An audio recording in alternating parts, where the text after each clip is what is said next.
ላገለግል ሞት ሕይወት ለኔ ሆኖኛል አንተ መከራ ክብር ቆሜ እዘምራለሁ አቅሜ አገኛለሁ ክብር ቆሜ እዘምራለሁ እንደ አቅሜ አገኛለሁ በሕይወቴ በዘመኔ ማረከኝ በሕይወቴ በዘመኔ እግዚአብሔር መድኃኒቴ ማረከኝ በሕይወቴ ለእኔ መድኃኒቴ ፍቅር ማረከኝ በሕይወቴ በዘመኔ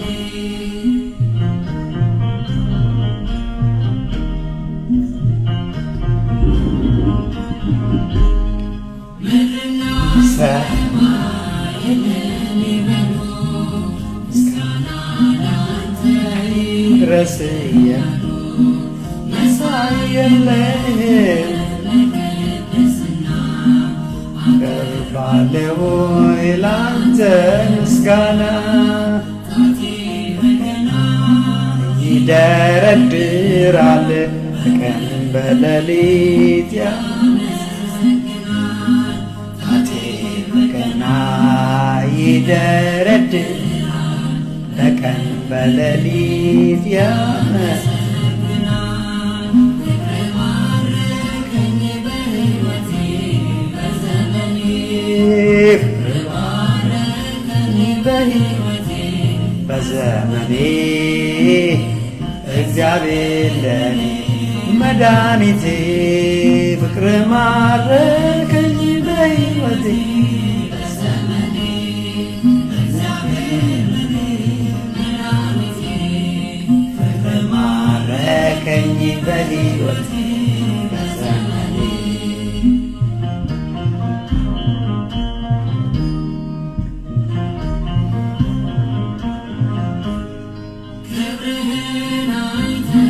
ጠላቶች ፈሩ ጌትነትህ ወድቀው ተገዙ እንዲህ ነህ አምላክ እንዲህ ነህ ጌታ ሁሉን በፍቅር የምትረታ አንተ ተመካ በፈጣሪያችን በሆንከው በንጉሣችን ባንተ ተመካን በፈጣሪያችን አዳኝ በሆንከው በንጉሣችን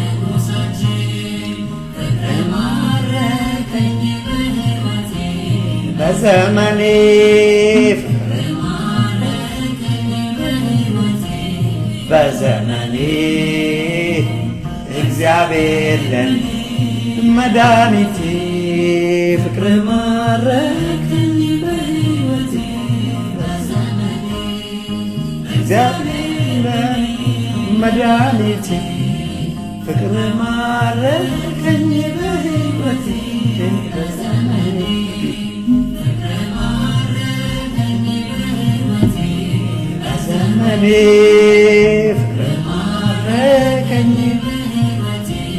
በዘመኔ እግዚአብሔር ለኔ መድኃኒቴ ፍቅር ማረከኝ በሕይወቴ እግዚአብሔር ለኔ መድኃኒቴ ፍቅር ማረከኝ በሕይወቴ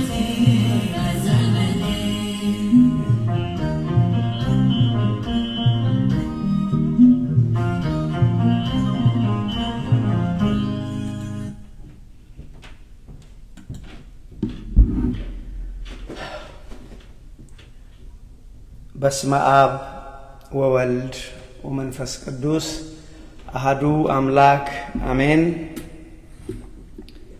በክርስቶስ ወንድሞቼ እህቶቼ ሆናችሁ እንደምን ከረማችሁ? እንደምን ሰነበታችሁ? በቸርነቱ የጠበቀን የዕድሜ ደሃ ላደረገን የአባቶቻችን የቅዱሳን የነቢያት አምላክ የሐዋርያት አምላክ የጻድቃን የሰማዕታት አምላክ የእኛ ፈጣሪ የእኛ ጌታ ልዑል እግዚአብሔር ስሙ ከአጽናፍ እስከ አጽናፍ የከበረ የተመሰገነ ይሁን። እንደምን ሰነበታችሁ? እንደምን ከረማችሁ? ክርስቶስ ተንሥአ እሙታን በዐቢይ ኃይል ወሥልጣን አሰሮ ለሰይጣን አግዓዞ ለአዳም ሰላም እምይእዜሰ ኮነ ፍስሐ ወሰላም። አዎ አምላካችን ከሞት ተነስቷል። በእውነት ተነስቷል። አምላካችን ተነስቷል። በእውነት ተነስቷል። ክርስቶስ ከሞት ተነስቷል። አዎ በእውነት ተነስቷል። ክብር ሁሉ ለእግዚአብሔር ይሁን። እንኳን አደረሳችሁ፣ እንኳን አደረሰን። ሰላም እግዚአብሔር ባላችሁበት ሁሉ ይሁንላችሁ። በዝማሬ ያገለገሉን እህት ወንድሞቻችንን እግዚአብሔር አምላክ የበለጠ ጸጋውን አብዝቶ ይስጣቸው ብለን እንጸልያለን። ዛሬ እግዚአብሔር ቢረዳን የምንማርበት የትምህርታችን ርዕስ እንደዚህ ይላል። ወንድሞቼ ካልሆነ ግን ፋሲካን አናክብረው። አዎ ርዕሳችን እንደዚህ ነው። ምንድነው የሚለው? ካልሆነ ግን ፋሲካን ወይም ትንሣኤን አናክብረው። አዎ ይቅር። ካልሆነ ግን ፋሲካን አናክብረው በሚል ይሆናል። አባቶቻችን አምላክ እግዚአብሔር በመካከላችን ሆኖ ወንድሞቼ ምድራዊ ያልሆነ ሰማያዊ ሐሳቡን የሰው ያልሆነ የመለኮትን ሐሳብ የሱን ሐሳብ እንዲያስተምረን የሱ ቅዱስ ፈቃድ ይሆንልን። እንግዲህ ዘመኑ ዘመነ ፋሲካ ዘመነ ትንሣኤ ስለሆነ እግዚአብሔር ቢረዳን በዚሁ በትንሣኤው ዙሪያ ጥቂት ነገር እንማራለን። እግዚአብሔር ይርዳን። እኔንም እናንተንም አምላካችን እግዚአብሔር ራሱ ያስተምረን። ላልኩት ርዕሳችን ምንድነው አልኩኝ? ካልሆነ ግን ምን ካልሆነ መጣበታለሁ። ካልሆነ ግን ፋሲካን አናክብረው በሚል ይሆናል። ይሄ ቃል ወገኖቼ የኔ ቃል አይደለም። ይሄን ቃል የተናገረ ድንቁ የቤተ ክርስቲያን መምህር አባታችን ብርሃነ ዓለም ቅዱስ ጳውሎስ ነው። ቅዱስ ጳውሎስ ፋሲካችን ክርስቶስ ታርዶልናል። ነገር ግን እንደ እግዚአብሔር ሐሳብ እንደ ክርስቶስ የመታረድ ዓላማ ሐሳብ የማናከብረው ከሆነ ፋሲካን አናክብረው። ከበረከት ይልቅ መርገም ይሆንብናል። ከበረከት ይልቅ ዕዳ ይሆንብናል። ስለዚህ ምን አለ? ካልሆነ ግን ፋሲካን አናክብረው ብሏል። ስለዚህ ካልሆነ ግን ሲል ከሆነ ማክበራችን መልካም ነው። እንደ እግዚአብሔር ሐሳብ እንደ ክርስቶስ ሐሳብ ወንድሞቼ ፋሲካን ማክበር የተገባ ነው። እግዚአብሔር ደስ ይለዋል። ነገር ግን እንደ እግዚአብሔር ሐሳብ ሳንሆን እንደ ክርስቶስ ዓላማና እንደ መስቀሉ ሐሳብ ካልሆነ ግን ፋሲካን አናክብረው፣ ከበረከት ይልቅ መርገም ያመጣብናልና። ቃሉ ጋር መጣለው እንዳልኩት የኔ ቃል አይደለም ወንድሞቼ። ቃሉ ቅዱስ ጳውሎስ ለቆሮንቶስ ቤተክርስቲያን ለዘመኑ ለቆሮንቶስ ቤተክርስቲያን የጻፈው ነው። ዛሬም ግን እግዚአብሔር መንፈስ ቅዱስ እኔና እናንተን ልጆቼ ሆይ እንደ እግዚአብሔር ሐሳብ የማትሄዱ ከሆነ እንደ ክርስቶስ ሐሳብ የማትሄዱ ከሆነ ፋሲካን አታክብሩት። ለምን ትደክማላችሁ? ለምን በምድርም በሰማይም ለምን ትጎዳላችሁ? ስለዚህ ካልሆነ ግን ፋሲካን አናክብራለን። ምን ማለቱ ነው? ምን ካልሆነ ነው ፋሲካን አናክብር ያለ? ወገኖቼ እንደ እግዚአብሔር ሐሳብ ካልሄድን ሕይወታችን ሲመዘን በአግባቡ እንደ እግዚአብሔር ሐሳብ እንደ ክርስቶስ ሐሳብ እንደ መስቀሉ ዓላማ ሐሳብ እንደ ክርስቶስ መሰቀል ዓላማ ሐሳብ ካልሆነ ፋሲካን አናክብረው፣ አይጠቅመንም። ወንድሞቼ ሰው እኮ ለምግብ አይኖርም። የምግብ ጉዳይ አይደለም የፋሲካ ጉዳይ፣ ከዛ የበለጠ ዓላማ አለው። my friend listen to me, it's not about food። የምግብ ጉዳይ አይደለም የፋሲካ ጉዳይ፣ ከዛ የበለጠ ነገር አለ። ፋሲካን እኛ እኮ ወገኖቼ ለክርስቶስ ብለን አይደለም እናከብረው። ትንሣኤን የምናከብረው ለክርስቶስ ብለን አይደለም። እግዚአብሔር በባህሪው እኮ አይሞትም፣ ግን ወገኖቼ ከትልቁ ፍቅሩ የተነሳ እኛን ሰው ሊያደርግ ስለፈለገ ትልቁ እግዚአብሔር ለእኛ ሲል ሥጋን ለብሶ ሞተ። መሞት የሚያስፈልገው ክርስቶስ፣ መሞት የማይገባው እግዚአብሔር የእግዚአብሔር ልጅ ሞተ።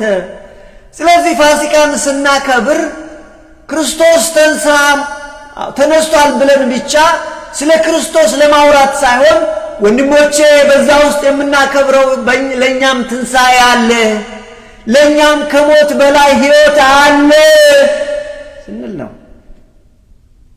ይሄ ሕይወት ወንድሞቼ ካልገባን ፋሲካን አናክብረው። ወንድሞቼ ፋሲካን አናክብረው። ስለዚህ በአግባቡ እንደ እግዚአብሔር ሐሳብ የማንሄድ ከሆነ የማንኖር ከሆነ ፋሲካን አናክብረው። ቅዱስ ጳውሎስ እንደዚህ ነው ያለው። ቃሉ ፍሬ ቃሉ ምንድነው ያለው?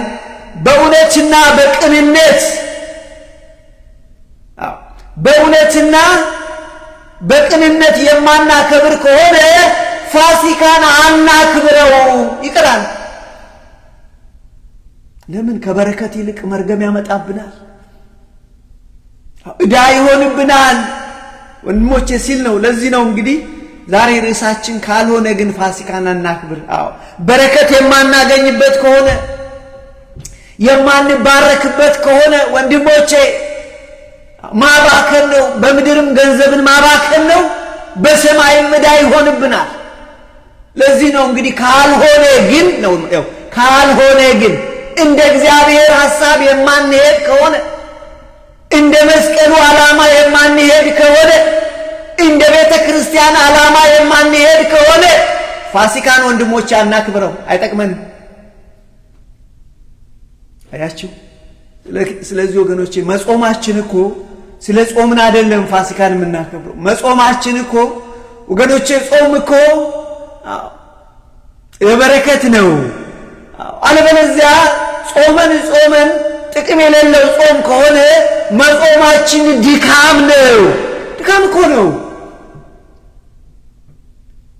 እንደ ክርስቶስ ሐሳብ ካልሄድን፣ እንደ ቤተ ክርስቲያን ሐሳብ ካልሄድን ወንድሞቼ መጾማችን ከንቱ ነው። ፋሲካን ማክበራችን ከንቱ ነው። አንድከም። ለዚህ ነው ቅዱስ ጳውሎስ ፋሲካችን ክርስቶስ ታርዷልና፣ በግ አይደለም የታረደው፣ ፋሲካችን ክርስቶስ ታርዷልና፣ ስለዚህ በእውነትና በቅንነት የማናደርገው ከሆነ ፋሲካን አናክብረው አለ። አናክብረው ምን ይጠቅመናል? አያችሁ? በነገራችን ላይ እንደ ኢትዮጵያ ቤተክርስቲያን ሥርዓትና ደንብ የነገው ሰንበት ዳግማዊ ትንሣኤ ይባላል። ዳግማዊ ማለት ሁለተኛ ትንሣኤ ማለት ነው። ክርስቶስ ሁለቴ የተነሳ ለማለት አይደለም። ይህንን ያዙልኝ። ዳግማዊ ትንሣኤ የተባለው ክርስቶስ ለሁለተኛ ጊዜ ከሳምንት በኋላ ለሐዋርያት በተለይም ለቅዱስ ቶማስ ስለታየ ዳግማዊ ትንሣኤ ይባላል።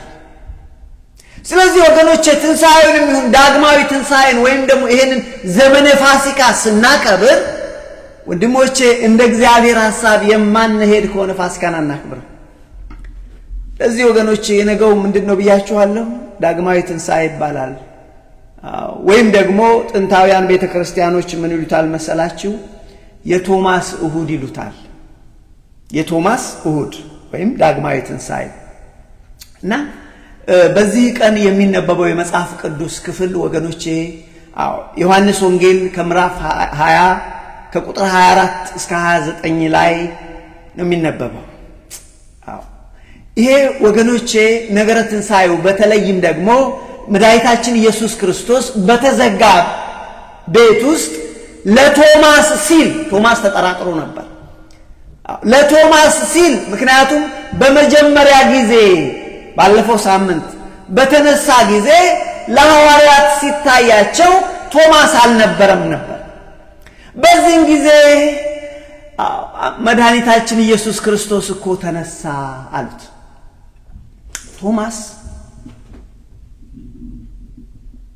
ወገኖቼ መንታ ልብ ያለው ሰው ነው። ቶማስ ተጠራጥሯል። ኖ እኔ የተቸነከረው እጁን ሳላይ ጣቴንም ሳላስገባበት የተወጋውን ጎኑን አይቼ ጣቴን ሳልከትበት ይህንን ነገር አላምንም አላቸው። ስለዚህ ለአንድ ሰው የሚጨንቀው አምላካችን ለአንድ ሰው ሲል መጣ። ተመልሶ ዳግም መጣ ከሳምንት በኋላ። ይህንን ነው ዳግማዊ ትንሣኤ የሚባልበት ምክንያት። እንግዲህ ባለፈው ሳምንት እንዳልኳችሁ መጀመሪያ የታየው ለማን ነው? መጀመሪያ ከሴቶች ሐዋርያ ለሆነችው ለማርያም መግደላዊት የታየው መጀመሪያ ላይ ጠዋት ላይ ለሷ ታያት። በጨለማ ጌታዋን ፈልጋለች። የጌታዋ ፍቅር በልቧ ይነድ ስለነበር ሐዋርያት እንኳን አይተው ሲሸሹ እሷ ግን እዛው ጠበቀች። አያችሁ ወንድሞቼ፣ ቆይተን እግዚአብሔርን ስንጠብቅ እናገኘዋለን። ጠብቃ ቆየች፣ እግዚአብሔርን ማገኘች። ወንድሞቼ ዓለማችን ከባድ ዘመን ላይ ነው ያለነው። ጠብቀን እግዚአብሔርን እንጠብቀው፣ ከቦታችን ሳንነቃነቅ። ከባድ ነው፣ ከባድ ነው፣ ፈተናው ከባድ ነው። እሷ ግን ከትልቁ ፍቅሯ የተነሳ አልሄደችም፣ እዛው ቁጭ አለች። ስለዚህ መጀመሪያ ያየችው እሷ ነበረች። የትንሣኤው ምስክር ቃሉን በዛው በዮሐንስ ወንጌል ምዕራፍ 20 ላይ ከቁጥር 11 እስከ 18 ታገኙታላችሁ። ከቁጥር 1 ጀምሮ ብታነቡት ዮሐንስ ወንጌል ታገኙታላችሁ። ቀጠለና የሚደንቃችሁ ቀጠለና ለሐዋርያት ኢቭኒንግ ላይ ወደ ማምሻው ላይ በተዘጋ በር ውስጥ ቁጭ ብለው ፈርተው ነገሩ ግራ ገብቷቸው በር ሳይከፈትለት አምላካችን ገባ። አዩ ሰላም ለእናንተ ይሁን አላቸው። በዛን ጊዜ ቶማስ አልነበረም። ወንድሞቼ እዛ ላሉት ቤተሰብ ብቻ ለነሱ ብቻ ታያቸው፣ ቶማስ አልነበረም። ለዚህ ነው እንግዲህ በኋላ ቶማስን ስማ እንጂ ክርስቶስ እኮ ተነስቷል ከሙት አየነው አሉት። እኔ አላምንም አለ። እኔ አላምንም ካላየው ካላጣራው በስተቀር እናንተ ስላላችሁኝ አላምንም። አጣርቼ እጁን አይቼ የተቸነከረውን ነክቼ የተወጋውን ጎኑን አይቼ ነክቼ ነው ማምነው አላቸው። ስለዚህ ወገኖቼ ለቶማስ ሲል በሳምንቱ መጣ። ዳግማዊ ከ8 ቀን በኋላ መጣ ማለት ነው። አያችሁ በዚህን ጊዜ መድኃኔዓለም ክርስቶስ ተገለጠና ቶማስና ያመንኩን እንጂ የምትጠራጠር አትሁን፣ ያመንኩን እንጂ የምትጠራጠር አትሁን። ነገሩ አለ ሳያዩ የሚያምኑ ብፁዓን ናቸው። አንተ ግን ጠየቅክ አይደል? መጣው ይሪጎ እንካና ንካው፣ እጄን ጎኔንም ናና ንካው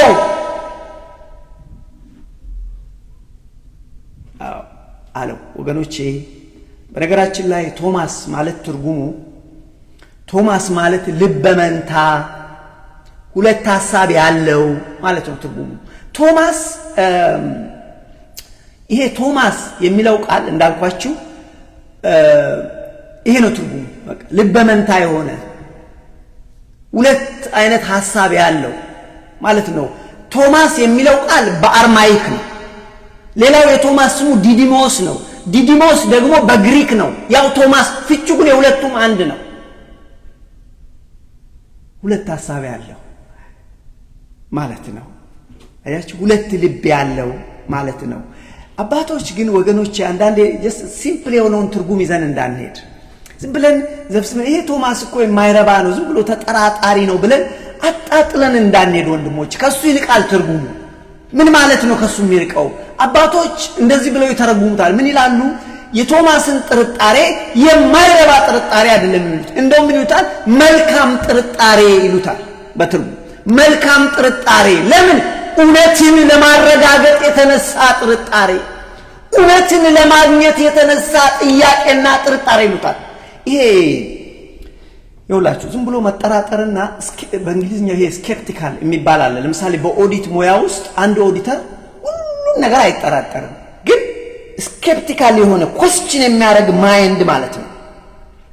መጠራጠር መቻል አለበት፣ እንዳለ አይቀበልም በቃ።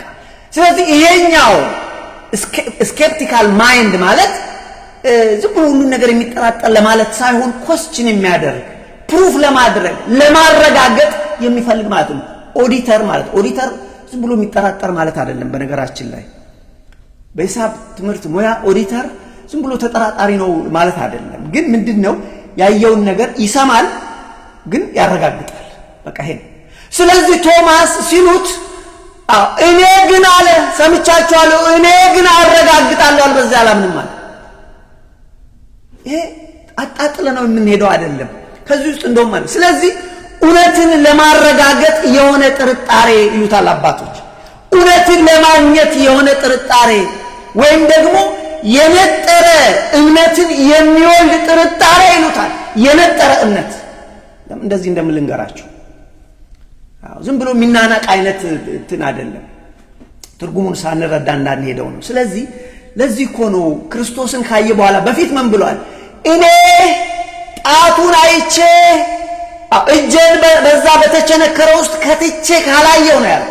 ሁለተኛ እኔ ጎኑን ነክቼ ካልሆነ አላምንም ነበር ያለው። ግን አድርጓል ወይ? አላደረገውም። ልክ ክርስቶስን ሲያየው ግን እንደዚህ ነው ያለው። አየው ሲያየው ና ቶማስ ና እንጂ ቶማስ ተጠራጣሪቱ ና እንጂ ንካና እዩ ሲለው ጊዜ ግን ነክቶታል። አልነካውም። አያችሁ እዚህ ምን እንዳደረገ ታውቃላችሁ? ሐዋርያት ማናቸውም ያላሉትን ይልቅ ምንድነው ያለው? ቶማስ ወደቀ፣ ተንበረከከና ጌታዬ አምላኬ ይላል። አያችሁ ይሄ ከማረጋገጥ ውስጥ የሚወጣ እምነት ነው። ለዚህ ነው አባቶች መልካም ጥርጣሬ ይሉታል። የማረጋገጥ ስኬፕቲካል ገብቷችኋል? እውነትን የመፈለግ ጥርጣሬ ነው። ስለዚህ ምን አለ? ተንበረከከና በሌሎች እንኳን ያልተባለውን ጌታዬ አምላኬ አለ ቶማስ። አያችሁ አይደለም ለነሱ ለኛ እንኳን ብርሃን ሆነ። ክርስቶስ ጌታ ነው ለማለት ክርስቶስ አምላክ ነው እንድንል በዚህ መልክ ነው የተገለጠው ወንድሞች። ስለዚህ ዝም ብለን አጣጥለን የምንሄደው ጉዳይ አይደለም። እንደዚህ ይላል። ታሪኩን ላንብብላችሁ። ነገ የሚነበበው የዮሐንስ ወንጌል ምዕራፍ 20 ከቁጥር 24 ጀምሮ ቅድም እንዳልኳችሁ ከ8 ቀን በኋላ የሆነ ጉዳይ ነው። ከ8 ቀን ለዚህ ነው ዳግማዊ ትንሣኤ ቅዱስ ያሬድ ያለው። ዳግማዊ ትንሣኤ ሁለተኛ ትንሣኤ ክርስቶስ ሁለቴ ሞቶ ሁለቴ የተነሳ አይደለም፣ እንዳትሳሳቱ። ለሁለተኛ ጊዜ የታየበት ነው። እንደዚህ ይላል። ቁጥር 24 ጀምሮ ላንብብላችሁ። ነገር ግን ከ12ቱ አንዱ ዲዲሞስ፣ ቅድም ብያችኋል። ዲዲሞስ የቶማስ ሌላ ስሙ ነው። በግሪክ ዲዲሞስ፣ በአርማይክ ቶማስ ነው የሱ ስም። ስለዚህ ነገር ግን ከ12 አንዱ ዲዲሞስ የሚሉት ቶማስ ኢየሱስ በመጣ ጊዜ ከነሱ ጋር አልነበረም። የትንሣኤው ዕለት አልነበረም። ሌሎች ደቀ መዛሙርቱ ጌታን አይተነዋል አሉት። እርሱ ግን እንደዚህ አለ፣ የችንካሩን ምልክት በእጆቹ ካላየው፣ በእጆቹ በዓይኔ ካላየው፣ ጣቴንም በችንካሩ ምልክት ካላስገባው፣ እጄንም በጎኑ ካላገባው እኔ አላምንም አላቸው። አያችሁ ኃይለኛ የሆነ እንትን አላምንም። I have to prove myself። ሰምቻችኋለሁ እናንተ ግን እኔ እንደዚህ አላምንም አረጋግጣለሁ። በነገራችን ላይ አንዳንድ ጊዜ ያለማወቅ እምነት ማለት በቃ ሁሉም ነገር ማለት አይደለም። እምነት ማለት ልክ ነው ሳያዩ የሚያምኑ ብፁዓን ናቸው ለእግዚአብሔር ተብሏል። ሳናየው ማመናችን የተገባ ነው። ሐዋርያትን አስተምሯል። ነገር ግን ይሄ ማለት የተገኘውን ነገር ሁሉ የተባለውን ነገር ሁሉ ዝም ብለን እናምናለን ማለት ግን አይደለም። የሰማነውን በእግዚአብሔር ቃል እንፈትሸዋለን። የሰማነውን በቤተ ክርስቲያን ቃል እንፈትሸዋለን፣ በሐዋርያት ቃል። ይሄ ነው ያደረገው እሱ። ስለዚህ ምን አለ?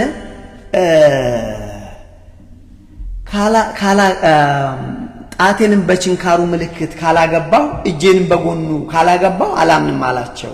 ከ8 ቀን በኋላ በቃ ይሄ ነው ፈለኳት። ከ8 ቀን በኋላ ደቀ መዛሙርቱ ደግሞ በውስጥ ነበሩ። አሁንም ቤት ውስጥ ነው ያሉት። ቶማስም ከነሱ ጋር ነበረ። ደጆች ተዘግተው ሳለ ኢየሱስ መጣ፣ በመካከላቸው ቆሞ ሰላም ለእናንተ ይሁን አላቸው። ወንድሞቼ እኛንም ዛሬ ይበለን ክርስቶስ። የተረበሽን እኛ፣ ብዙ ነገር ያስጨነቅን እኛ፣ ወንድሜ እኔ መራቤ፣ እህቴ እኔ መራቤ፣ እግዚአብሔር ሰላም ይበለን።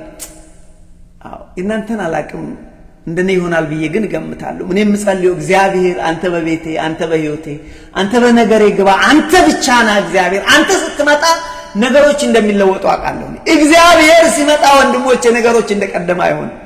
ሰላም ለእናንተ ይሁን ይላል። ለዘላለም ሰላምን ይሰጠናል። ከዛ በኋላ ተረጋግተን እፎይ ብለን እንኖራለን። ጸሎታችን እንደዛ መሆን አለበት። ስለዚህ ምን አላቸው? ሰላም ለእናንተ ይሁን። ከዚህ በኋላ ቶማስን ምን አለው? ጣትን ወደዚህ አምጣና እጆቼን ና ቼክ አድርገዋል። ጣትን ወደዚህ አምጣና እጆቼን እጅህን አምጣና በጎኔ አግባው፣ ያመንክ እንጂ ያላመንክ አትሁን አለ። ተጠራጣሪ አትሁን አድርገው። ከሞን ቼክ። ቶማስ ምን አለ? እሺ ብሎ ሮጦ አላደረገም። በፊት ግን አደርጋለሁ ብሏል አይደለም? አያችሁ አሁን he checked, he satisfied, he doesn't have to go further። ምን አለ? ቶማስ ግን ጌታዬ አምላኬ ብሎ መለሰ፣ ሰገደለት። ኢየሱስ ክርስቶስ መልሰው አየህ ምን አለው? ኢየሱስም ስላየኸኝ አምነሃል፣ ሳያዩ የሚያምኑ ግን ብፁዓን ናቸው አለ። አያችሁ እንግዲህ ለዚህ ነው በዚህ ዳግማዊ ትንሣኤ ወይም ደግሞ የቶማስ እሁድ፣ የቶማስ ሰንበት ተብሎ በጥንታዊ ቤተክርስቲያኖች ይባላል። እንግዲህ በዚህ ውስጥ የምንማራቸው ነገሮች አሉ። ከዚህ ከታሪክ ውስጥ ምንድን ነው የምንማረው? አንደኛ ምንም ጥያቄ የለውም ሳያዩ የሚያምኑ ብፁዓን ናቸው እንደ እግዚአብሔር ቃል። ይህን የእግዚአብሔር ቃል ግን መፈተሽ ያስፈልጋል። የተጻፈው ሁሉ እግዚአብሔር ቃል አይደለም። እንደ እግዚአብሔር ቃል ማለት እግዚአብሔር እንዳስተማረው፣ ክርስቶስ እንዳስተማረው፣ ሐዋርያት እንዳስተማሩት፣ ነቢያት እንዳስተማሩት ቤተ ክርስቲያን እንደምታስተምረው ቃሉን ተጠንቅቆ በእግዚአብሔር ቃል ፈትሾ መቀበል ግዴታ ነው። ምክንያቱም በዚህ ዘመን እኮ ስንቱ ቀሳጢ እኮ አለ፣ ስንቱ ውሸታም አለ። ያንን ሁሉ እናምናለን ማለት አይደለም። ለዚህ ነው ተጠንቅቀን ኦፍ ኮርስ ፈትሼ ነው አሁን የምቀበለው። ትቀልዳለህ እንዴ? ምክንያቱም ስንት አጭበርባሪ አለ፣ ስንት አጭበርባሪ አለ። ስለዚህ የእግዚአብሔርን ቃል በቅዱሳት መጽሐፍ በመጽሐፍ ቅዱስ የተጻፈውን ሳያዩ ስለ ክርስቶስ ሳያዩ የሚያምኑ ብፁዓን ናቸው። ከዚህ በኋላ ደግሞ ወገኖቼ ይሄንን የሰሙትን ቃል አረጋግጥ ማለት ክርስቶስን ማየት ሳይሆን ከእግዚአብሔር ቃል ጋር ፈትሸው፣ በእግዚአብሔር ቃል ፈትሸው ይሄ የነቢያት ቃል ነው ወይ፣ ይሄ የሐዋርያት የሊቃውንት ቃል ነው ወይ ብለው አረጋግጠው መውሰድ አንተ ፈንታ ነው። ምክንያቱም ውጭ ጩሉሌ ስንት ጩሉሌ ያለ የኔ ጌታ። ስለዚህ ይሄንን ከዚህ ውስጥ እንማር። ይሄ ብቻ አይደለም፣ በዚህ ውስጥ የምናየው የክርስቶስን ፍቅር፣ ክርስቶስ ለኛ ያለውን ፍቅር እናያለን። ለአንድ ሰው ብሎ እኮ ይውላችሁ ወንድሞቼ፣ ለአንድ ሰው ብሎ መጣ። አይገርማችሁም? እኔ እኮ የዓለም ሥራ አለብኝ እኔ እኮ ስለዚህ ብሎ አልተወም። ግን አንድ ሰው ከሚጠፋ ቶማስ እንኳን ከነጥርጣሬው እንዳይጠፋ ለሱ ሲል ከሳምንት በኋላ ተመልሶ መጣ። ስለዚህ በዚህ ውስጥ የእግዚአብሔር የክርስቶስን ፍቅር እናያለን። ሌላው ወንድሞቼ እዚህ ውስጥ የምንማረው በማናቸውም ነገር ውስጥ ብንሆን ኢቭን በጥርጣሬ ህይወት ውስጥ ብንኖር ወደ እግዚአብሔር ስንመለስ ወደ እግዚአብሔርን ስንፈልገው እግዚአብሔር ይቀበለናል በፍቅር። ኢትስ ኦኬ። በአንድ ቀን እኮ አይደለም፣ በአንድ ቀን እኮ ፐርፌክት አንሆንም። በአንድ ቀን እኮ ወንድሞቼ ሁሉን ማወቅ እኮ አንችልም። ይሄ እኮ የመንፈሳዊ ህይወት እኮ እድገት እንደ ግራጁዌሽን እኮ አይደለም። ቀስ በቀስ እየተማሩ ነው። እኔ መቼም በየቀኑ ነው የማረው፣ እናንተን አልኩ። ገና ግን አሁን በተማርኩ ቁጥር ገና እንዳልተማርኩ ነው የሚገባኝ። ስለዚህ በዚህ በተነበበው የቶማስ ወይም ደግሞ የዳግማዊ ትንሣኤ የወንጌል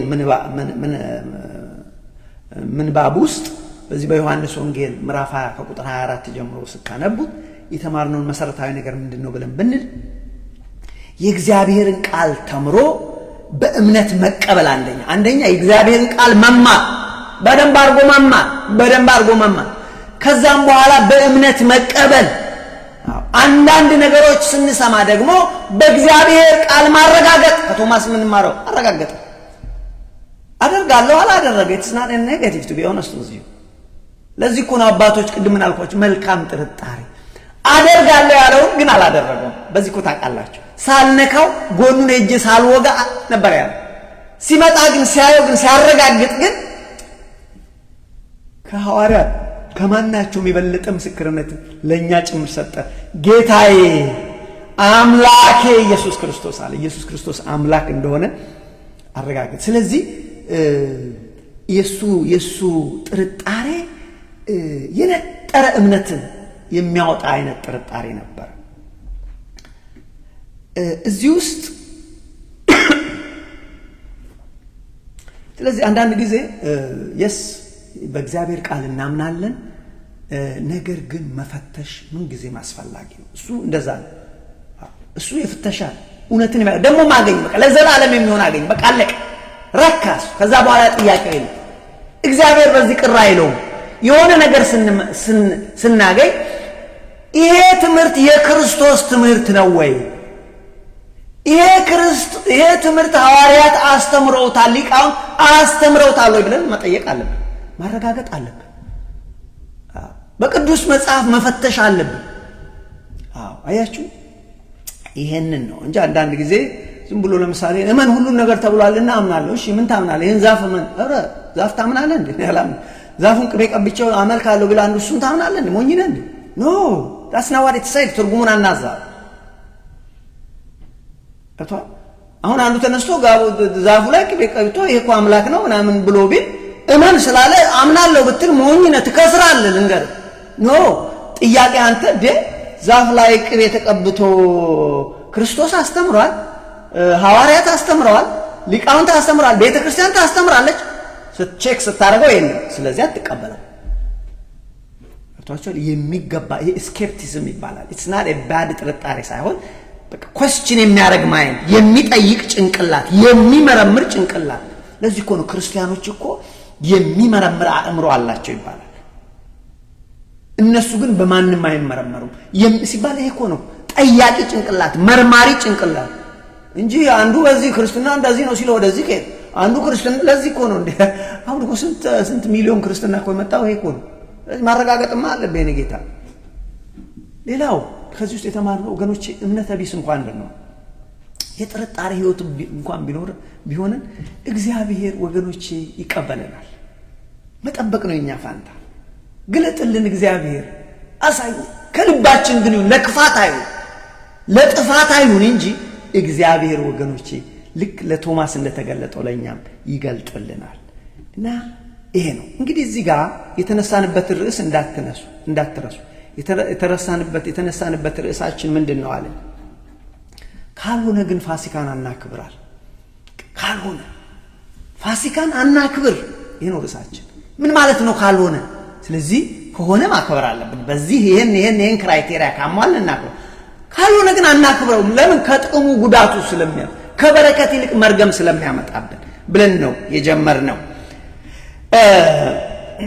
እንግዲህ ይሄ ወቅቱ የፋሲካ የሚከበርበት ወቅት ስለሆነ ቅዱስ ጳውሎስ ነው ይሄንን ቃል የተናገረው። በዛን ዘመን ያስተማራቸው የቆሮንቶስ ቤተክርስቲያን ሰዎች ስለነሱ ጠየቀ። ስለነሱ እንዴት ናቸው ብሎ ሰማ። በዚህን ጊዜ አዘነ። በእነሱ ውስጥ ወገኖቼ ፋሲካን ማክበር እንደማይገባቸው ተረዳ። ከመስመር ወጥተዋል፣ ስተዋል። ስለዚህ ምን አለ? ፋሲካችን ክርስቶስ ታርዷልና ፋሲካን ስናከብር በእውነትና በቅንነት እናክብር። ፋሲካን ስናከብር እንደ እግዚአብሔር ሐሳብ እናክብር። ፋሲካን ስናከብር እንደ ክርስቶስ ሐሳብ እናክብር። እንደ ቤተ ክርስቲያን ዓላማ እናክብር። ስለዚህ እንደዛ ካልሆነ ግን ባናከብረው ፋሲካን ይሻላል። የምግብ ጉዳይ አይደለም ማለት። ስለዚህ ፋሲካችን በእውነትና በቅንነት እናክብር። በእውነትና በቅንነት ሆነን እናክብር። ካልሆነ ግን ፋሲካን እናክብረው። እግዚአብሔር በማይወደው ሕይወት ውስጥ እየኖርን ዛሬም በክርስትናው እየቀለድን ፋሲካን የምናከብር ከሆነ ወገኖች አንድከም። ፋሲካን አናክብር። ለምን? ገንዘብን ማባከን ነው። በምድርም ገንዘብን ማማከር ነው፣ በሰማይም ደግሞ ኪሳራ ይጠብቀናል። ስለዚህ ወገኖቼ ምንድነው የሚለው ቅዱስ ጳውሎስ? በኃጢአት ሕይወት ውስጥ እያላችሁ የክርስቶስን ደም ከንቱ እያደረጋችሁ ፋሲካን አታክብሩ። it is a point። የክርስቶስን ደም እየቀለዳችሁ በሱ ደም እየቀለዳችሁ ፋሲካን አታክብሩ። ምን ማለቱ ነው? በንስሐ ያልሆነ ሕይወት ይዛችሁ በኃጢአት እየኖራችሁ በቂም በጥላቻ ውስጥ ሆናችሁ ፋሲካን አታክብሩት ይለናል። ኢትዮጵያውያን ስሙ። ዛሬ እግዚአብሔር መንፈስ ቅዱስ ኢትዮጵያውያን ፋሲካን የምታከብሩ ከሆነ በእውነት አክብሩ፣ በቅንነት አክብሩ። በውሸት ሕይወት ውስጥ እየተመላለሳችሁ፣ በጥላቻ ሕይወት ውስጥ እየተመላለሳችሁ፣ በዘረኝነት ሕይወት ውስጥ እየተመላለሳችሁ ፋሲካን አታክብሩት። ምንም አይጠቅማችሁም። እንደውም ዕዳ ይሆንባችኋል። ለምን? በደሙ ቀልዳችኋል። የደሙ ዕዳ አለባችሁ ይለናል። እዚህ ወገኖች በምድርም ገንዘባችንን ማለት ለበሬ፣ ለበጉ፣ ለዶሮ ብለን ከስረን በሰማይም እንዳንከስር። ስለዚህ ወገኖቼ ለዚህ ነው ቅዱስ ጳውሎስ የቆሮንቶስ ቤተክርስቲያን ሲያያቸው ባዶ ሆነው ተገኙ እንደኛ እና በቂም በጥላቻ ውስጥ ነበሩ። በዝሙት ሕይወት ውስጥ ነበሩ። የከፋ የከረፋ ኃጢአት በእነሱ ቤት ነበረ። በዚህን ጊዜ ነው ክርስቶስ ታርዶልናል፣ ነገር ግን ልክ አይደለም አለ። ስለዚህ ክርስቶስ ታርዶልናል፣ አካሄዳችሁ ልክ ስላልሆነ ፋሲካን አታክብሩ አለ። ላንብብላችሁ። ለምን? የመስቀሉ ነገር አልገባችሁ። የመስቀሉ ነገር ይቅርታ ነው። የመስቀሉ ነገር ፍቅር ነው። ስለዚህ ይሄ ነገር ካልገባችሁ ዛሬም መስቀል አንጠልጥላችሁ ሰው የምትገድሉ የምታስገድሉ ከሆነ በኃጢአት ውስጥ የምትኖሩ ከሆነ ፋሲካን አታክብሩ። ርዕሳችንን ፋሲካን አናክብሩ ወንድሞች። እንደዚህ ያለ ቅዱስ ጳውሎስ አንደኛ ቆሮንቶስ ምዕራፍ 5 ከቁጥር 6 እስከ 8 አንብቡት። ፋሲካችን ክርስቶስ ታርዷልና ስለዚህ በቅንነትና በእውነት ቂጣ በዓልን እናድርግ። በቅንነት በእውነት ኢትዮጵያ ውስጥ ያለ የውሸት ማዕታው በቤተ ክርስቲያን ውስጥ ያለ የውሸት ማት አቤት! እግዚአብሔር ማየን ይመስለናል። መቼም አብዝተን ስላወራን እግዚአብሔር የሌለ ይመስላል እኮ ዘመኑ። አለ እግዚአብሔር በዙፋኑ ዛሬ እግዚአብሔር አለ ወንድሞቼ፣ እግዚአብሔር አለ። እግዚአብሔር ይፈርዳል። ዶወሪ ደለም ሁላችንን ተሰልፈን የዘራነውን እናጭዳለን። ብልጦች ስላወሩ አብዝተው ስላወሩ አይደለም። ውሸትን አብዝተው ስላወሩም አይደለም። ስም ስላጠፉም አይደለም። እንደዚህ ይላል ይሁን ፋሲካችን ክርስቶስ ታርዶልናል። ስለዚህ በቅንነትና በእውነት ቂጣ በዓልን እናክብር። አያቸው አላቸው። ከቁጥር 6 ጀምሮ ሳነበው ጥቂት እርሾ ሊጡን ሁሉ እንዲያቦካ አታውቁም? ጥቂት እርሾ እኮ ያበላሽ። ጥቂት እርሾ በጥቂት ነገር ትወራለች ዓለም ሁሉ ይታማ ጥቂት እርሾ ሊጡን ሁሉ እንዲያቦካ አታውቁምን እንግዲህ እንዲህ ያለ እርሾ እንዳላችሁ አዲሱን ሊጥ ትሆኑ ዘንድ አሮጌውን እርሾ አስወግዱ አዲሱን እናንተ እኮ ክርስቲያኖች ናችሁ ሕይወታችሁ አዲስ ሊጥ አዲስ ሕይወት ይሁን አሮጌው ሕይወት በኃጢአት ሕይወት በክፋት ሕይወት ድሮ እንደተመላለሳችሁ ለምን ትሄዳላችሁ ምን አለ እንግዲህ እንዲህ ያለ እርሾ እንዳላችሁ አዲሱን ሊጥ ትሆኑ ዘንድ አሮጌውን እርሾ አስወግዱ የቂም ሕይወትን የክርስቲያን ያልሆነ ሕይወትን የዝሙት ሕይወትን ይሄን ሁሉ አስወግዱ ፋሲካችን ክርስቶስ ታርዶልናል እና ስለዚህ ስናከብር ፋሲካን አለ በቅንነትና በእውነት ቂጣ በዓልን እናድርግ እንጂ በአሮጌ እርሾ በክፋትና በግፍ እርሾ አናድርግ ወንድሞቼ እግዚአብሔር ከዚህ በለጠ እንዴት ይንገረን እኛ ግን ዛሬ መስቀል አጥልቀን ስለ ግድያ ስለ ውሸትን እያስፋፋን እያስተማር ውሸትን እየተናገርን የሰዎችን ስም እያጠፋን ሰዎችን እየገደልን እያስገደልን መስቀል እያጠለቅን ፋሲካን እናከብራለን ኦ ማይ ፍሬንድ ዶንት ጆክ ማይ ፍሬንድ እኔን ልታታልለኝ ትችላለህ ብፁዕ አባታችንን ልታታልላቸው ትችላለህ ቀሲስ ከሌን ልታታልል ትችላለህ የሰራዊት ጌታ እግዚአብሔርን ግን አታታልልም እኔም አንተም በክርስቶስ ዙፋን ፊት እንቀርባለን በምድር ላይ ለሰራነውን ሥራ ሪፖርት እናቀርባለን የዛን ጊዜ ወገኖቼ ያፈራን ሁሉ ፍሬያችን ይዞ ይመጣል ፍሬያችን ይገለጣል መልካም የዘራ መልካም ዘሩ ይመጣል ጥላቻን ሲዘራ የከረመ ያን ጥላቻውን ይዞ ይመጣል ውሸት ሲዘራ የከረመ ውሸቱ ተደምሮለት ከነወለዱ ይመጣለታል ይቅርታን የዘራ በዛው መልክ እግዚአብሔር ይቅርታ ያደርግለታል ስለዚህ ወገኖቼ ሁላችን እንቀበላለን አትጨነቁ ዶወሬ ባው ልክ ነው ዛሬ ብፁዕ አባታችን ላይ ያውቁ ይችላሉ እውነቱን ዛሬ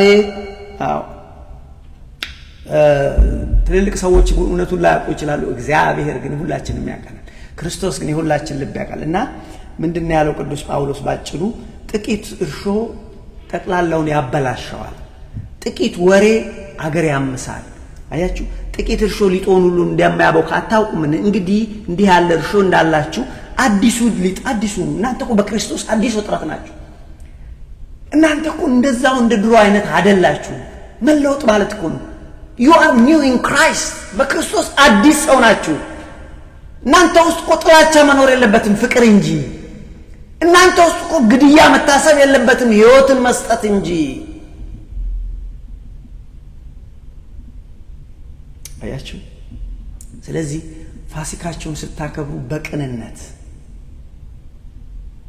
በቅንነትና በእውነት ይሁን አለበለዚያ አታክብሩ አለ ቅዱስ ጳውሎስ አያችሁ ባረገ ሕይወት ባልተለወጠ ሕይወት ንስሐ ባልገባ ሕይወት ፋሲካን አታክብሩ ምንም አይጠቅማችሁም ለምግብ ሆነ why don't you do it ሰሞኑን ከዛም በፊት ሁለቱንም ወሩ በጾሙም ሰዓት እኮ ለምን አትበላም ማን ከለከለ ለምን ራስን ታጨናንቃለህ የማይሆን ነገር ስለዚህ ብሎ የቆሮንቶስ ቤተክርስቲያን ምን ነበር የቆሮንቶስ ቤተክርስቲያን ችግራቸው የቆሮንቶስ ቤተክርስቲያን በዛን ዘመን ወገኖቼ ባጭር ቃል የከረፋ ኃጢአት ያደርጉ ነበር ላምብላችሁ ምዕራፍ 5 አንደኛ ቆሮንቶስ ምዕራፍ 5 ከቁጥር 1 ጀምሮ ባጭር ቃል በእናንተ መካከል ዝሙት እንዳለ ይወራል የዚህ አይነቱ ዝሙት በአህዛብ በማኑ ሰዎች ጋር እንኳን አይገኝም አንዳንዱ ሰው የአባቱን ሚስት ያገባ ሰው ሁሉ አለ በዚህ ሕይወት እየኖራችሁ ፋሲካን አታክብሩ ያኔ ለቆሮንቶስ ዛሬ ለኛ ነው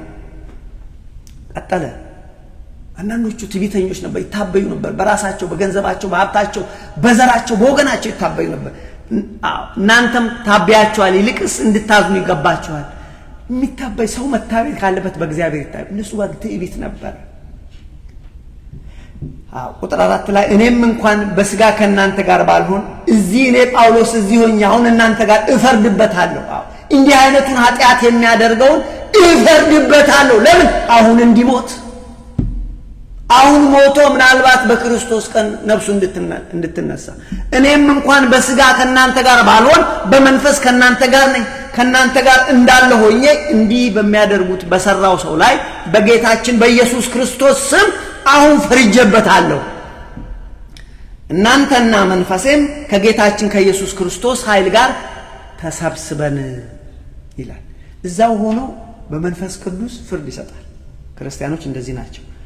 እንደዚህ ይላል መንፈሱ በጌታ በኢየሱስ ቀን ትድን ዘንድ እንዲህ የሚያደርገው ሰው ነፍሱ ትድን ዘንድ ዛሬ በሕይወት ቢሞት ይሻላል እንዲህ የከፋ ኃጢአት የሚያደርግ ምክንያቱም ነፍስ ለዘላለም ትኖር መንፈሱ በጌታ በኢየሱስ ክርስቶስ ትድን ዘንድ እንዲህ ያለው ለስጋው ጥፋት ለሰይጣን እንዲሰጥ ፍርዴ ነው። አሳልፋችሁ ስጡት። አሁን ፍርዴ ነው። መመካት መልካም አይደለም። ሰው ከተመካ በእግዚአብሔር ይመካ።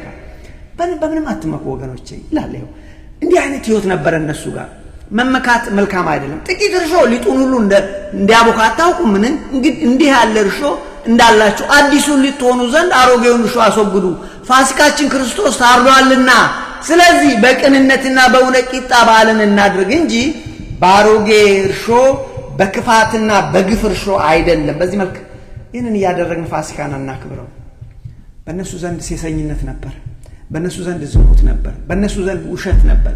በእነሱ ዘንድ የከፋ ኃጢአት ነበር። ቁጥር 9 እንደዚህ ይላል ከሴሰኞች ጋር እንዳትተባበሩ በመልእክቴ ጻፍኩላችሁ። ከሴሰኞች ጋር በጠቅላላ የዚህን ዓለም ሴሰኞች ወይም ገንዘብን የሚመኙ ነጣቂዎች ወይም ጣዖትን የሚያመልኩትን አላልኩም። እንደዚህ የከፋ በዓለም እያሉ የሚያደርጉትን አይደለም። ነገር ግን ክርስቲያኖች ሆነው ይህንን የሚያደርጉት ላይ ነው የሚለው። ያው ልድገምላችሁ። በጠቅላላው የዚህን ዓለም ሴሰኞችን ወይም ገንዘብን የሚመኙትን ነጣቂዎች ወይም ጣዖትን የሚያመልኩትን አላልሁም። ይሄስ ቢሆን ከዓለም ልትወጡ ይገባል። አሁን ግን ወንድሞች ከሚባሉት አንዱ ሴሰኛ ወይም ገንዘብን የሚመኝ ወይም ጣዖትን የሚያመልክ ወይም ተሳዳቢ ወይም ሰካራም ወይም ነጣቂ ቢሆን ከነሱ ጋር እንዳትተባበሩ ጽፈላችኋለሁ። እንደዚህ ካለው ሰው ጋር ምግብ እንኳን አትብሉ። ክርስቲያን ነኝ እያለ ህይወቱ የክርስትና ህይወት ያልሆነ ሰው ጋር እኔ ምን አገባኝ? በውጭ ያሉት ማለት ክርስቲያን ባልሆኑ ምን አገባኝ? በውጭ ባሉ ሰዎች ላይ ለመፍረድ ምን አግዶኝ? በውስጥ ባሉ ሰዎች ላይ እናንተ አትፈርዱ፣ እኛም በቤተ ክርስቲያን ላሉት ግን እንፈርዳለን። በውጭ ባሉት ግን እግዚአብሔር ይፈርድባቸዋል እያለ ይቀጥላል። ስለዚህ ምን አላቸው? የሚገባውን የክርስትና ህይወት ሳትኖሩ ፋሲካን አታክብሩ። ክርስቲያን ነኝ እያላችሁ በአሕዛብ ህይወት በእነሱ ጋር እንኳን ማይታይ ኃጢአት እያረጋችሁ ፋሲካን አታክብሩ። አይጠቅማችሁም፣ ዕዳ ይሆንባችኋል። አንደኛ በምድር ስትኖሩ የሰራችሁት ኃጢአት አለ። ሁለተኛ ፋሲካን በዚህ መልክ ካከበራችሁ በደሙ ላይ ቀልዳችኋልና ሁለተኛ ዕዳ ይሆንባችሁ፣ አይጠቅማችሁ። አያችሁ ብሎ አላቸው። አያችሁ ለምን ብለን ብንል በወቅቱ እንግዲህ በቆሮንቶስ ቤተክርስቲያን የከፋ በደል የከፋ ኃጢአት ይታይ ነበረ። ህይወታቸው ባዶ ሆኖ ነበረ። ልክ እንደኛ ባዶ ብንከፈት ባዶ ታልባ ምን ወላንት እነሱ ጋር የነበረው በአሕዛብ ዘንድ አይታይም። እነሱ አባት ማነው ልጅ የአባቱ ሚስት ያገባ ነበር። ልዩ ነው እነሱ ጋር የነበረው ኃጢአት። ልክ እንደኛው እነሱ ጋር የነበረው ውሸት፣ እነሱ ጋር የነበረው ክፋት፣ እነሱ ጋር የነበረው ጥላቻ ልክ እንደኛ እንዳሁን መቼም ሰው የራሱን ትቶ የሰውን አይደለም። ከዛ የበለጠ ደግሞ መመካት ነበረባቸው። በራሳቸው ይመካሉ፣ በዘራቸው፣ በገንዘባቸው፣ በእውቀታቸው። ከመጠን ያለፈ ሴሰኝነት እነሱ ጋር ነበር። ይኮ ወንድሞቼ እስቲ ራሳችንን እንመርምር። በእኛ ዘንድ ምንድን ነው ዛሬ የሚታየው? መልካም ነገር ይታያል? በክርስቲያኖች ዘንድ በቤተ ክርስቲያን መልካም ነገር ነው የምንሰማው? ምንድን ነው ዘረኝነቱ ጥጉን አልፎ የትናየት ደርሶ የለን? በዓለም በውጭ እኮ ያሉት አለ በማያምኑ ሰዎች አለ። ኢቭን በምናምኑ በእኛ በክርስቲያኖች ዘንድ በእኛ በክርስቲያኖች ዘንድ በቤተ ክርስቲያን ውስጥ ኃጢአት፣ ሙስና፣ ኮራፕሽን፣ ገንዘብን መውደድ እዚህ ደርሶብን የለ እንዴ? ከኛ በላይ ወጥቶ የለ እንዴ? ጠልቀን የለ እንዴ? ማን ይንገረን? ቤተ ክርስቲያን እስቲ ሄዱና አጣሩ። ምዕመናን ካልገባችሁ ሄዱና አጣሩ። አንድ ደብር ኃላፊ ለመሆን እኮ ስንትና ስንት ሚሊዮን ብር እኮ ዶላር ብር ይከፈላል እኮ ኃላፊ። ከዚህ በለጠ ምን ውድቀት አለ? እንደዚህ ሆነን እናክብር፣ ፋሲካ እናክብር። የቆሮንቶስ ቤተ ክርስቲያንን እያወገዝን ድሮን እያወራን ይሁዳ ይደምሰስ ሁሌ እያልን እኛ ግን ወገኖቼ ዛሬ ወገኖቻችን ወንድሞችን እያገትን ለገንዘብ ብለን ስንት ግፍ እንሰራለን። ግን ክርስቲያኖች ነን። አሁን ግን መስቀል አለ። እዚህ ወገኖቼ የሰው ሲያወሩት መቼም ውሸት እነሱ ጋር የነገሰ ነበር። በውሸት በጣም ስም ሲያጠፉ በውሸት ልክ እንደኛ ዛሬ እኮ የቤተ ክርስቲያን አገልጋዮች ነን ምንባል ሰዎች እንኳን ስንዋሽ እንኳን እኮ አይን የለንም ዋሽ ምን ችግር አለብን? ግን ወንድሜ ስማ፣ እግዚአብሔር በሰማይ አለ ይፈርዳል አንድ ቀን። አያችሁ፣ ሰላምን የማንወድ ጦረኞች፣ ለእርቅ የማንመች፣ ወንድማችንን የምንገድል የማናስገድል አይደለንም። ስለዚህ ከነሱ ምን ተላኝ? ስለዚህ ፋሲካ ማክበር ምን ጥቅም አለ? እነሱም ግን ምን አላቸው? በአሕዛብ ዘንድ እንኳን ተሰምቶ የማይታወቅ ኃጢአት በእናንተ ዘንድ አለ። እኔ ጳውሎስ እንደሰማው የአባቱን ሚስት ያገባ ልጅ ሁሉ አለ። ይሄንን ሰውዬ እዚህ ጋር ሆኜ በመንፈስ ቅዱስ እፈርድበታለሁ ማለት አሁኑ በስጋ ሞቶ ወደፊት ነፍሱ ትድን ዘንድ። ይሄኛ ጋር ሆነ ማን ይንገረን? ቅዱስ ሚካኤል መጥቶ ይንገረን? ቅዱስ ገብርኤል መጥቶ ይንገረን? ወይስ ክርስቶስ ዳግመኛ ይሰቀል? ማን ይንገረን? የከፋ የከረፋ ኃጢአት ኢትዮጵያ ውስጥ ይደረጋል። የከፋ የከረፋ ኃጢአት ዓለምም ላይ አለ። ከዚህ ስለ ሀገሬ ስለማወራ ነው፣ ስለ ቤተ ክርስቲያኔ ስለማወራ። ሰዎችን ገድለን አስገድለን አስከሬናቸውን በአህያ ላይ ጭነን በገበያ እናዞራለን። ዛሬም ግን እኛ ቤተ ክርስቲያን ሄደን እግዚኦ መሐረነ ክርስቶስ ማን ተጸየፈው? አንድ ቀን አንድ ሰው ወጥቶ this is wrong ሰዎችን መግደል wrong ነው። ሁላችን ስራችንን አገልግሎታችንን አቁመን ይሄንን ነገር እንጸየፈው ያለ ማን አለ? ይቀጥላል። ሰዎች ይታረዳሉ፣ ይቀጥላል። ለምን? ሁላችንም በዘር ጉድጓዳችን ውስጥ ገባና አማራ፣ ኦሮሞ፣ ትግሬ፣ ወላይታ ምናምን ሆነን ገባና ትልቁን ዘር ጥለን ወደታች ወረድና ኦኬ ካዋጣሽ ወንድሜ። እኔ ግን ወንድሜ ዘሬ የማይጠፋው ዘር ክርስቶስ ነው። ምርጫ ምረጥ ዛሬ። ለዚህ ነው አባታችን ታላቁ መስፍን እኔና ቤቴ ክርስቶስን እናመልካለን፣ እናንተ ዛሬ የምትመርጡትን ምረጡ ያለው። እናንተን ማለት አይደለም ወንድሞች፣ እናንተም እንደኔው ክርስቶስን ፈልጋችሁ መጣችኋል። በስተት ግን እንዲህ አይነት ነገሮች ውስጥ እንዳንገባ በአጠቃላይ አሁን ጨርሻለሁ። በአጠቃላይ ወገኖቼ ባሮጌ ህይወት ሆነን ፋሲካን አናክብር። ቅዱስ ጳውሎስ ይሄንን የሚለው ባልተለወጠ ንስሐ ባልገባ ህይወት ሆነን ፋሲካን አናክብር፣ ዋጋ የለውም። በክፋትና በኃጢአት ውስጥ ሆነን ፋሲካን አናክብር። በዘረኝነት ህይወት ውስጥ ሆነን ፋሲካን አናክብር። በሴሰኝነት በሐሰተኛ ውሸታችን ብዛቱ አቤት አቤት አቤት አቤት ውሸታችን ወይ የውሸታችን ብዛቱ ፍጥር አድርገን ስናወራ ኧረ ተው ወንድሞች። ስለዚህ ለአንድነት ሁላችን ልዩነት፣ በቤተ ክርስቲያን ልዩነት፣ በፖለቲካ ልዩነት፣ በሁሉ ነገር ልዩነት ምን ሰብክ እውነትን የሚሰብክ ፍቅር ይቅርታን የሚሰብክ ታውቃላችሁ። ሁሉም ሰው ባለው ነው። ሰውን እየገደልን እያስገደልን ዛሬም እኛ ክርስቲያኖች ነን። መስቀል ትልልቅ መስቀል እዚህ ደረታችን ላይ አድርገን ይላል። ትልልቅ መስቀል ትልልቅ ዛሬም ወገኖቼ አይን የለንም። ከጠላት ጋር ስናብር ከጠላቶቻችን ምድራችንን ሀገራችንን የሚያፈርስን ነገር የሚያጠፋን ነገር ከሰይጣን ጋር ስንተባበር እኮ ማን ይንገረን? ቅዱስ ገብርኤል መጥቶ ይንገረን? ማን ይንገረን ወንድሞች? ስለዚህ ይልቁንም ወንድሞች ፋሲካን ስናከብር የክርስቶስ ልብ ኖሮን እናክብር። የቅዱሳን ልብ ኖሮን እናክብር። ፋሲካን ስናከብር በፍቅር ህይወት ሆነን በይቅርታ ሆነን እናክብር። የበደሉን ሰዎች ይቅር ብለን እናክብር። ፋሲካን ስናከብር በሰላም ሆነን እናክብር። በፍቅር በንጽህና ሆነን በምንችለው መጠን። ሰው መቼም ታጥቦ አይጠራም። ፋሲካን ስናከብር ወንድሞቼ ለኃጢአት ሞተን ለጽድቅ ቆመን እናክብር። ፋሲካን ስናከብር ለአንድነት፣ ለሰላም፣ ለቤተ ክርስቲያን አንድነት፣ ለሀገር አንድነት ቆመን በህብረት ሰዎች ከተሳሳቱ ይቅርታ አድርገንላቸው። ወንድሞቻችን ተሳሳቱ፣ ይቅርታ እናድርግላቸው። ለመግደል አንሩጥ፣ ይቅርታ እናድርግላቸው። ይቅርታ ልብኩ። እናንተ ወንድማችሁን ይቅር ብትሉ የሰማይ አባታችሁ ይቅር ይላችኋል። እኛ እኮ ወንድሞችን ይቅር የምንለው እኮ ለራሳችን ብለን።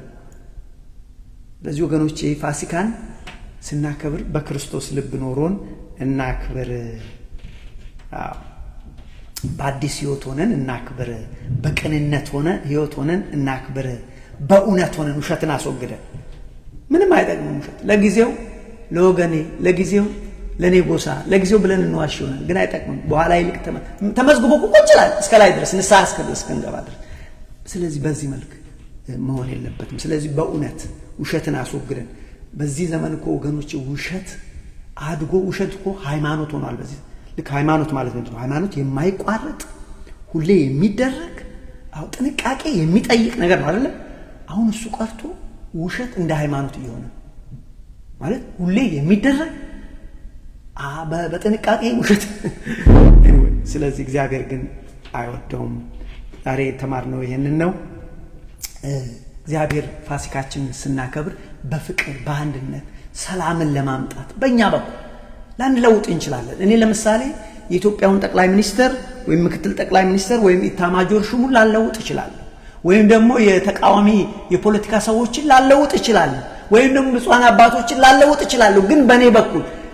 አካሄዴ በመችለው ከጎረቤቶቼ ጋር በሰላም እግዚአብሔር ከኔ የሚጠብቀው እሱ እኔ እዛ ጋር አልደርስም እኔ ኢታማጆር ሹሙ ጋር መድረስ አልችልም እኔ የተቃዋሚ የጦርነት መሪ ኃላፊ ጋር መድረስ አልችልም ገብቷችኋል እኔ ግን የምችለው ለመጸለይ እግዚአብሔር ሆይ ሰላምን በመድራችን እግዚአብሔር ኢትዮጵያን አደራ እግዚአብሔር ሀገሬን አደራ ህዝቤን ቤተክርስቲያንን አደራ የኔ ኃላፊነት እችላለሁ በጎን ያሉ ወንድሞች ጋር ደግሞ በመችለው ማድረግ ነው እንግዲህ ያስተማረን የመከረን የአባቶቻችን የቅዱሳን የነቢያት አምላክ የሐዋርያት አምላክ የጻድቃን የሰማዕታት አምላክ የኛ ፈጣሪ የኛ ጌታ እግዚአብሔር ስሙ ከአጽናፍ እስከ አጽናፍ የከበረ የተመሰገነ ይሁን መልካም ትንሣኤ ይሆንላችሁ ዳግማዊ ትንሣኤ ሰላም እግዚአብሔር ይብዛላችሁ አሜን